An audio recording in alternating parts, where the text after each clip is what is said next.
안녕하세요. 여명입니다. 오늘은 배당주 관련해서 어떤 종목들을 사면 되는지 좀 살펴보도록 하겠습니다. 12월 말까지 배당주를 사게 되면은 4월 달에 배당금이 들어오게 되는데 보통 연말에 배당주 투자를 많이 하시죠. 그래서 어떻게 배당주를 찾는지부터 시작해서 현재 어떤 배당주를 사는 게 좋은지까지 알아보도록 하겠습니다. 먼저 배당주를 찾는 가장 쉬운 방법은 네이버 증권을 이용하는 방법입니다. 그래서 네이버 증권에 접속을 하셔서 국내 증시 쪽을 클릭을 합니다. 자, 이렇게 되면은 왼쪽에 주요 시세 정보가 나오게 되는데 여기서 배당을 이렇게 누릅니다. 자, 눌러보면은 현재 배당금 수익률대로 종목들이 이렇게 나오게 되죠. 그래서 현재 1위는 한국 ANKR 유전인데 수익률이 492%로 되어 있습니다. 자, 근데 여기서 중요하게 살펴볼 부분은 과거 3년 배당금입니다. 과거에 배당금을 꾸준히 준 상태에서 작년 배당금만 많이 준 건 아닌지에 대해서 살펴볼 필요가 있는데요. 한국 ANKR 유전 같은 경우에는 과거에는 180원 정도 배당금을 주다가 작년 배당금이 1870원이죠. 자, 이런 경우에는 올해의 배당금이 이렇게 안 나올 수 있다는 것을 의미하게 되고요. 밑에 락앤락도 마찬가지죠. 기존까지 배당금을 주지 않다가 작년에만 배당금을 1953원을 줬습니다. 영업이익이 꾸준히 나오는 상태에서 작년부터 배당금을 주기 시작했다고 하면은 충분히 매력 있는 종목이긴 하지만 순이익이 늘어나면서 배당금을 줬다면은 일시적으로 줬다고 볼 수 있기 때문에 이런 부분들을 꼼꼼하게 살펴볼 필요가 있습니다. 그래서 락앤락이라는 종목에 한번 들어가 보시면 재무제표를 확인해 볼 수 있죠. 배당금을 지금 1953원을 줬는데 장사가 잘 돼서 준 게 아니라 어떤 일시적인 현상에 의해서 배당금을 줬다고 볼 수 있습니다. 그래서 올해는 배당금을 주지 못할 것 같다는 생각이 들고요. 락앤락이 배당금을 준 이유에 대해서 좀 더 분석을 해보면 이익잉여금이 과거부터 좀 쌓여 있어서 이 부분을 처리하는 과정에서 주주 환원에 쓰지 않았나 그런 생각이 듭니다. 여기서 보시면 3,700억 가까이 이익잉여금이 회사에 있었는데 작년에 1,100억을 사용하게 되었죠. 이 단기 금융자산 쪽을 확인을 해보면 현금 및 현금성 자산이 있죠. 2021년까지 이 현금성 자산이 1,900억 가까이 있었는데 작년에 1,000억 가까이 사용한 것을 볼 수 있습니다. 자, 그래서 쌓아뒀던 현금을 지금 주주 환원 정책에 사용했다라고 볼 수 있는 것이죠. 그래서 이번 연도에는 배당금을 안 줄 가능성이 높다는 것을 알 수 있고요. 물론 영업이익이 어느 정도 받쳐주면은 줄 수도 있겠지만 분기별로 봤을 때도 순이익이 지금 마이너스이기 때문에 배당금을 기대하기는 어렵다라고 분석할 수 있습니다. 자, 그래서 이렇게 일시적으로 배당금이 늘어난 기업들은 제외를 하면 좋겠죠. 자, 다음을 보겠습니다. 한국 패러럴이란 회사인데 과거부터 지금 165원, 235원, 90원 이렇게 줬죠. 작년에는 390원을 줬습니다. 이런 경우에는 올해도 회사가 괜찮다면은 최소한 100원 이상 배당금을 줄 확률이 높은데 회사를 한번 보도록 하겠습니다. 재무제표가 지금 확인이 되어지지 않고 있는데 기업 개요도 없고 지금 아무런 지표가 나타나고 있지 않네요. 그렇다고 올해 상장한 회사도 아니고 몇 년 전부터 상장된 회사라고 볼 수 있는데 뉴스도 없고 공시 쪽을 보니까 유전 관련된 어떤 투자 회사 같은데 이런 종목은 사실 분석하기가 쉽지 않아서 좀 넘어가도록 하겠습니다. 그 다음에는 모두 투어 리츠죠. 과거 배당금이 한 200원 정도 됐는데 작년에 1,500원을 줬네요. 일시적으로 이렇게 배당금을 늘려준 회사들은 제외를 하도록 하겠습니다. 그래서 일성신약도 마찬가지로 150원에서 4,000원으로 늘어났죠. 자, 여기까지 제외를 하고요. 리드코프라는 회사를 보니까 2년 전에 800원을 줬고 1년 전도 800원, 작년에도 800원을 줬네요. 그래서 14% 정도의 배당금을 주고 있는데 재무 상태는 어떤지 한번 살펴보도록 하겠습니다. 재무 쪽을 보니까 작년까지만 해도 매출액이 이렇게 성장을 했는데 올해 분기 매출이 상당히 많이 줄었죠. 2022년 6월달하고 비교해 봤을 때 1,700억이었던 매출액이 1,000억으로 무려 700억이 감소가 되었습니다. 그러면서 영업이익 또한 마이너스가 되었는데 자, 이렇게 이익이 발생하지 못하게 되면은 단기 순이익 자체가 줄어들기 때문에 배당금을 줄일 가능성이 높습니다. 그래서 작년처럼 800원을 주지 못할 것 같은데 뉴스를 보니까 주당 500원 결산 현금 배당을 결정했다는 내용이 있네요. 2024년 3월 14일이니까 올해 배당금이 500원 정도란 얘기가 되겠죠. 그래서 내년에는 좀 더 줄어들 것 같다. 한 300원에서 400원 수준이 되지 않을까 이런 생각이 드는데요. 300원, 400원이라 해도 지금 800원 기준으로 14%니까 7에서 8% 정도 되겠죠. 뭐 나쁘지 않은 배당금이라고 볼 수 있지만 워낙에 지금 가계 부채가 쌓이고 있고 실제 경기 자체가 그렇게 좋지 않기 때문에 환수 자체가 안 될 수도 있습니다. 그래서 뭐 안정적으로 투자하기에는 조금 리스크가 있으니까 이 종목은 넘어가도록 하겠습니다. 그 다음 종목은 마스터 프리미어 리츠라는 종목인데 1년 전에는 100원 정도에서 작년에 300원으로 배당금이 뛰었죠. 한번 보도록 하겠습니다. 이 종목도 재무제표가 없네요. 어떤 투자 관련된 회사인 것 같은데 이 종목도 분석하기 어려우니까 넘어가도록 하겠습니다. 다음 종목은 고스트 스튜디오입니다. 과거 배당금이 한 1000원 선에서 이루어졌고 작년에는 1300원을 줬습니다. 꾸준히 배당금을 주는 회사라고 볼 수 있는데 한번 보도록 하겠습니다. 매출액이 조금씩 줄어들고 있는 부분들, 이런 부분이 약간은 리스크가 있는데 올해의 실적을 보면은 분기 매출액이 좀 상승을 했습니다.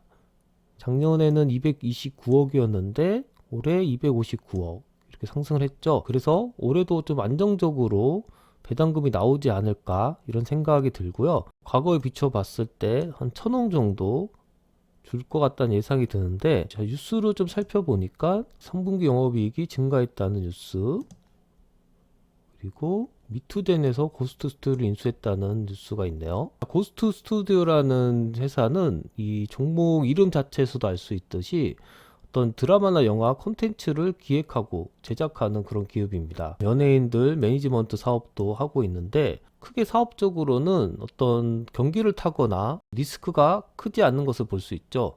제조사는 아니기 때문에 경기가 안 좋다고 해서 큰 타격은 없을 것 같은데 그런 것들을 비춰봤을 때 안정적인 부분은 어느 정도 확보가 되어 있다라고 볼 수 있고요.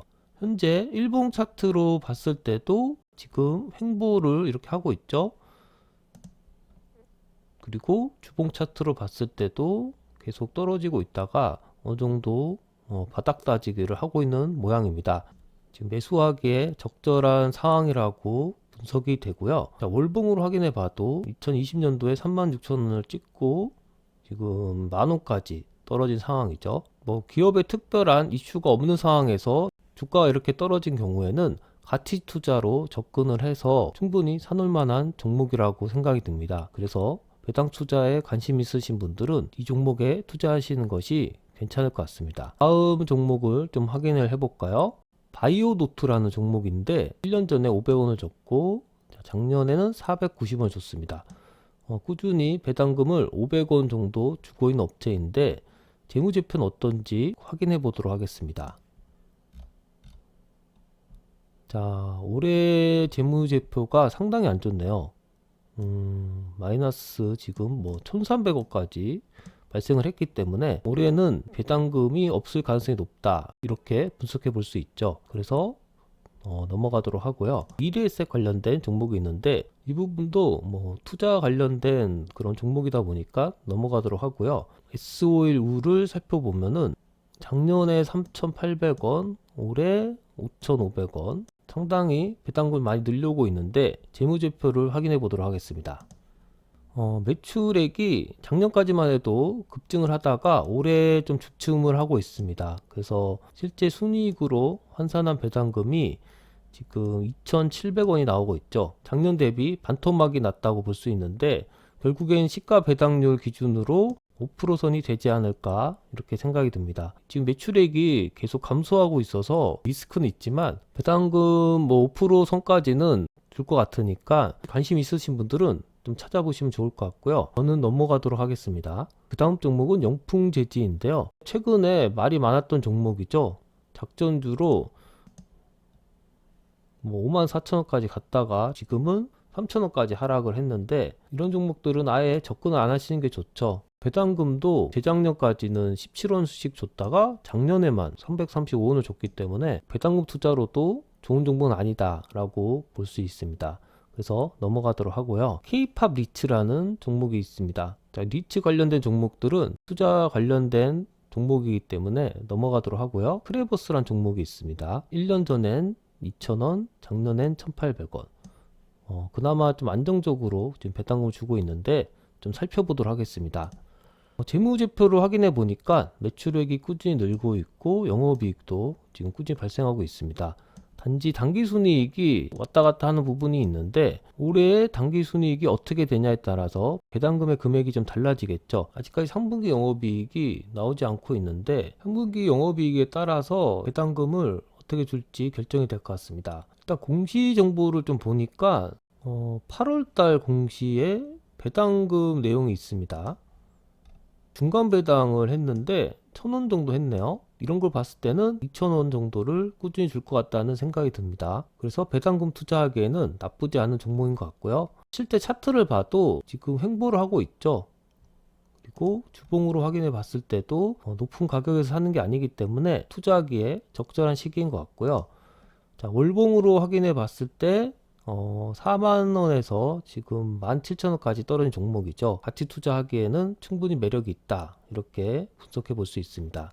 그래서 배당금 투자하기 좋은 종목으로 크레버스, 고스트 스튜디오까지 지금 두 종목을 찾았고요.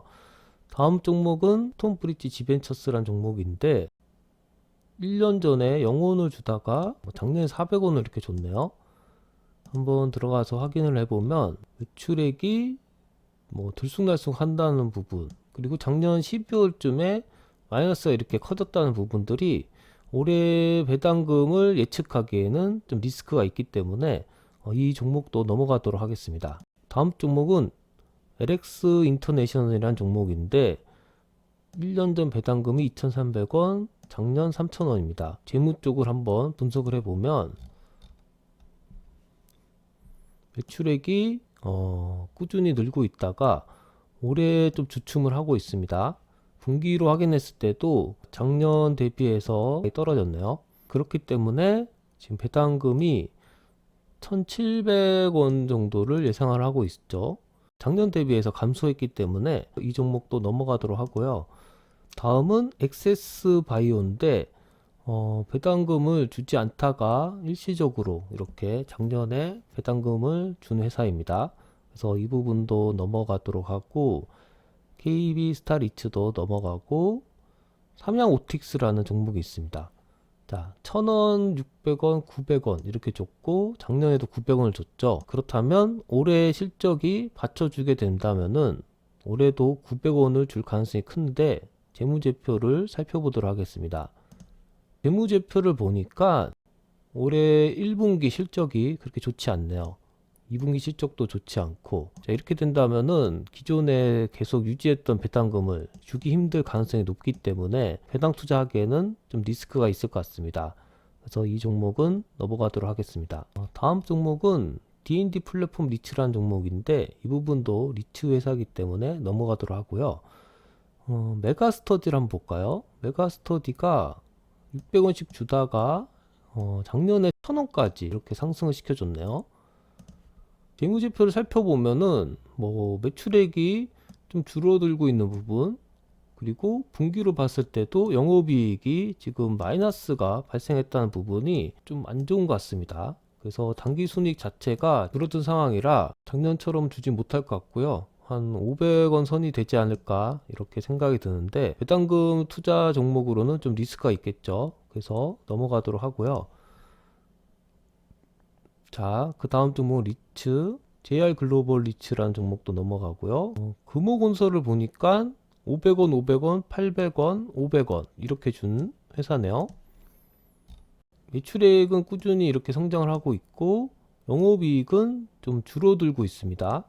아무래도 건설 재료 자체가 물가가 상승을 해서 건설 회사들의 마진 자체가 좀 떨어질 수 있겠죠. 그래서 약간의 리스크가 있다라는 것을 볼 수 있고, 당기순이익 200억 기준으로 지금 500원을 줬으니까 100억 정도면 250원을 줄 가능성이 높겠죠. 그러니까 배당금이 반토막이 날 수도 있습니다. 그래서 배당금 투자하기에는 좀 리스크가 있는 것 같고요. 다음으로는 대신증권이라는 종목이 있는데 두 개가 이렇게 올라와 있네요. 대신증권 이후, 대신증권 우 이렇게 있고, 저 밑에도 보시면 이렇게 대신증권이 있습니다. 아무래도 우선주 쪽이 배당금을 좀 더 많이 주기 때문에 좀 더 메리트가 있을 텐데 50원 정도 더 주고 있습니다. 그래서 크게 뭐 차이 나는 부분 없을 것 같은데, 일단 대신증권에 들어가 보면은 매출액이 꾸준히 상승을 하고 있고, 영업이익도 2021년 대비해서는 줄어들었지만 올해 예상이 작년 대비 비슷할 것 같다라고 분석이 되고, 그렇기 때문에 1200원 정도는 받을 것 같다는 예상이 되겠죠. 1200원이면은 시가 배당률 기준으로 9.3%입니다. 지금 현재 기준으로는 아마 한 8.3% 정도 되고 있는데, 주봉으로 확인해 봤을 때 계속 주가가 조금씩 올랐기 때문에 8.3%가 되고요. 월봉으로 확인해 보든 주봉으로 확인해 보든 그렇게 비싼 상황은 아니라서 투자하기에 적정한 수준인 것 같습니다. 그래서 배당금 투자로 괜찮을 것 같고요. 단지 분기 관점에서 봤을 때 매출액이 좀 줄어들고 있는 부분이 좀 리스크가 있는 것 같으니까 장기 투자보다는 올해 배당금 투자로만 생각하면 좋을 것 같습니다. 자, 이렇게 해서 3개의 종목을 찾아봤는데요. 그 외 종목들도 이렇게 순서대로 배당금 수익률대로 분석해 볼 수 있으니까 배당금주에 관심 있으신 분들은 한번 살펴보면 좋을 것 같습니다. 그럼 이상 방송을 마치겠습니다. 감사합니다.